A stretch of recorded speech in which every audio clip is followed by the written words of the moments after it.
Utajua zamu yako, hutaishi kwa machozi hata siku moja. Lakini leo fuatilia maisha ya wanawake, mioyo imejaa damu, wengi wana vilio, hawajui wafanyeje, hawajui watokeje, hawana majibu ya hicho wanachokifanya. Habakuki anasema nitasimama kwenye zamu yangu. Leo tuna Wakristo wamejaa hapa, lakini nenda kanisani kwenye vipindi vya maombi, hakuna waombaji. Maombolezo inasema hivi, tena mkawaite wanawake wanaojua kuomboleza, waomboleze na kulia kwa ajili ya uzao, kwa ajili ya familia, kwa ajili ya mabinti zao, maana mauti zimepanda madirishani.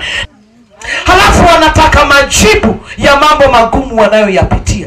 Majibu yatoke wapi wakati Mungu ndiye aliyebeba majibu? Hatumtaki Mungu, tunamtaka majibu ya Mungu yaje kwenye maisha yetu. Soma hii Biblia hii kuanzia Mwanzo mpaka Ufunuo. Hakuna mahali Mungu aliwahi kushuka akafanya jambo kwa mtu pasipo mtu kusimama akasema, Baba ninakutaka ushuke na nguvu zako unisaidie kuvuka hapa. Hakuna.